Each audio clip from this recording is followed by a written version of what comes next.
You know, when you read Dostoevsky's notes from Underground, it is so easy to just write off the character Liza. She seems like such a minor player, right? Almost a footnote in the Underground man's whole bitter rant. But what if she's not a footnote at all? What if she's the entire point? We're going to dig into why this young woman is, without a doubt, the absolute soul of this novel. In this analysis we're looking at just puts it perfectly.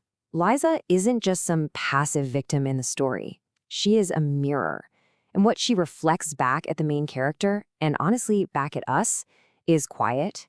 Yeah, but it's also completely devastating. This right here, this is the key to getting at her true importance. All right, so let's really peel back the layers on this idea. How in the world does this character, who's only on a few pages, end up being the thematic heart of such a complicated book? Well, for starters, she is so much more than just a simple victim for the Underground man's cruelty. She really is the embodiment of wounded dignity. In her, we see this flicker of humanity that has somehow managed to survive in the absolute worst conditions. And it's that resilience that makes her the key to the novel's deepest, most profound meaning. Okay, so to really understand her power, we've got to see her the way the Underground man does at first, and really the way she presents herself to the world. It's all about this emotional armor she's built. When we first meet Liza in the brothel, she seems almost robotic. Her face is flat, her movements are mechanical. But you gotta understand, this isn't who she is. It's a protective shell. It's armor that she has forged after years and years of degradation. The source material calls it a state of numb resignation, which is just the perfect phrase for it.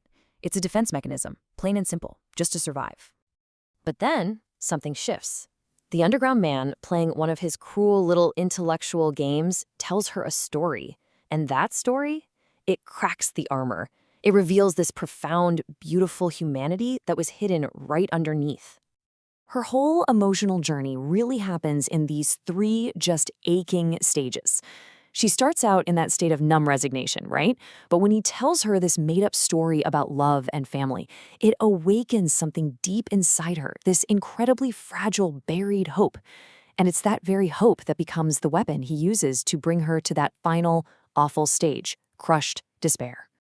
Now, what's so wild here is how her capacity for hope, her best quality, is the very thing that's turned against her. It becomes the most dangerous thing she has because it makes her vulnerable.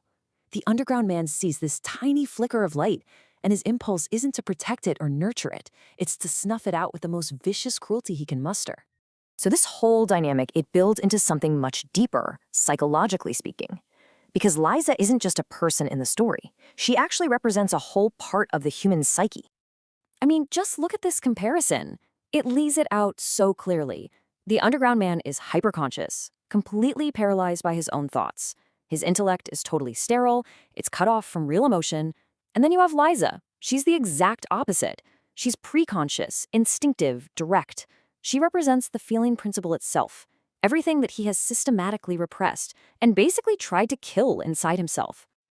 You know, in psychoanalytic terms, there's a name for this. It's called the anima. Liza is the living, breathing anima to his sterile, dead intellect.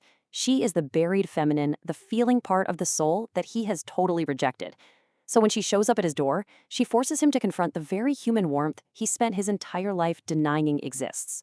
Symbolically, this creates this incredible contradiction. On the one hand, in the eyes of society, her job marks her as fallen, as socially dead.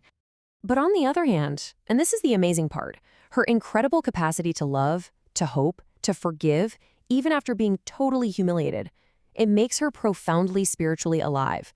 In fact, she is way more alive than the quote-unquote respectable man preaching at her from his disgusting little corner. So, here's the crucial point, the thing that brings it all home. Her story isn't just some literary device. No, it connects directly to a universal and often really painful human experience. It shows us the true price of the Underground man's entire philosophy. This is what makes her so painfully real, isn't it? We know her. She is every single one of us who has ever decided to trust again, even after being betrayed. She's every person who has hoped a cruel word could just be taken back. She is that part of us that has knocked on a closed door, just hoping that this time it'll open. And that is the ultimate takeaway. Liza's crushed hope shows us the real damage of that cynical, spiteful retreat from life. See, the cost isn't just paid by the bitter intellectual hiding in his corner, it's paid by the warmer, braver hearts that actually dare to approach him with an offer of real, genuine human connection. So Dostoevsky, through Liza, he leaves us with this. And it's not just a question about a character in a book, is it? It's a question for all of us. When we build those walls of intellect and cynicism around ourselves, what human warmth do we end up destroying? What is the true cost of retreating from life?